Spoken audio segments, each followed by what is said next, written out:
Hey there. So if you're learning French, you know that feeling, right? The constant headache of figuring out a noun's gender. Well, today, we are going to crack the code for masculine nouns. Let's get right into it. The big question. Les or la? It honestly feels like a total guessing game half the time, doesn't it? You learn a new word and you're just taking a 50-50 shot in the dark. Well, guess what? That frustration, it ends right now. So here's the secret. It's not about trying to memorize thousands and thousands of individual words. No way. It's all about pattern recognition. Seriously, think of this as a set of cheat codes. These little clues hidden right at the end of the words that basically scream, hey, I'm masculine. Okay, so we're going to break this down into 4 simple categories. We'll kick things off with some really powerful, super common patterns. Then we'll tune our ears into specific sounds. Think nasal vowels and liquid sounds. And we'll wrap it all up with a quick fire round of a few more essential clues. You ready? Let's do this.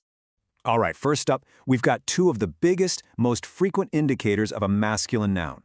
Now, you know, French loves its exceptions, but trust me, these patterns are incredibly reliable. If you spot a word ending in age or ment, you can be pretty darn sure you're looking at a lay.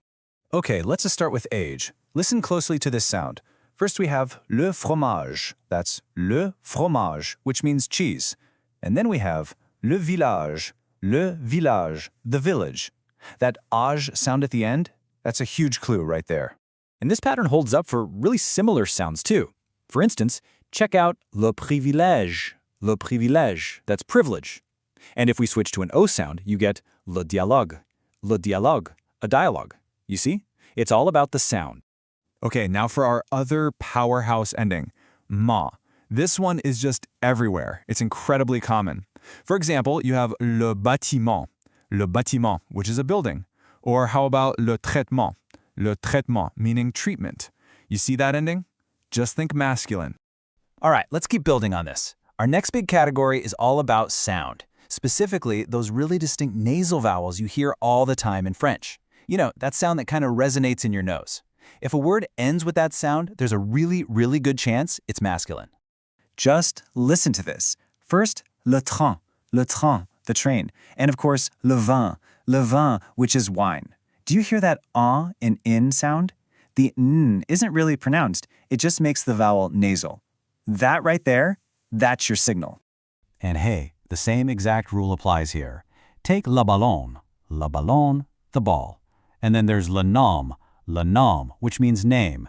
That on or sound right at the end is another one of those classic masculine markers. And check this out, this one is super useful for professions. The ending en. So you have le musicien, the musician, and also le technicien, the technician. A really, really helpful one to lock into your memory. Okay, on to our third set of clues. This one involves what linguists call liquid sounds.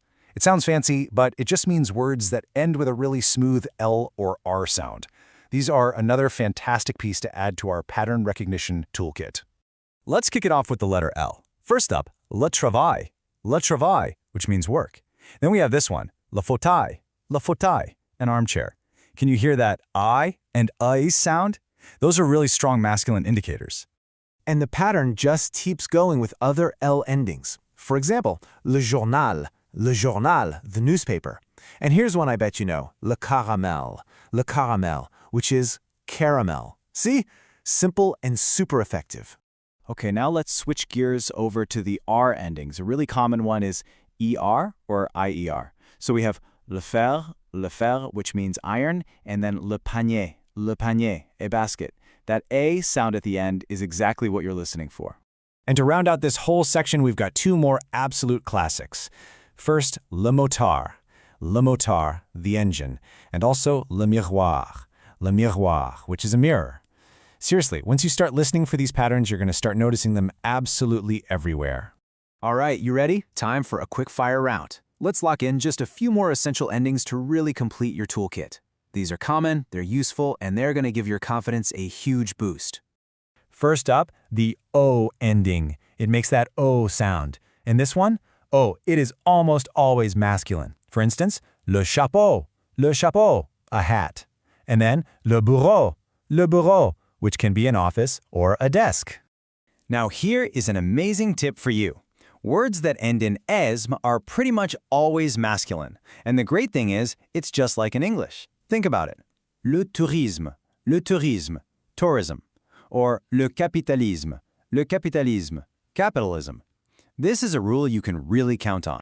And last but not least, let's group together a couple of these technical scientific sounding terms. We've got le téléphone, the telephone, and le microscope, the microscope. These are what we call cognates, and they are just easy wins. Okay, let's just take a quick breath and recap what we've done here. I mean, in just a few minutes, you've gone from just guessing to actually knowing. You've literally built a toolkit for identifying masculine nouns. So just remember these main families we talked about. You've got those powerful starters like age and ment. Then you've got the nasal vowel sounds, the ones ending in N or M. After that, the liquid sounds of L and R. And finally, those easy-peasy technical terms. That is your system now. And honestly, that is the real takeaway, the most important point. You're not just walking away with a list of words you memorized. No, you're leaving with a whole new method, a way of thinking and listening that's going to help you with words you haven't even come across yet.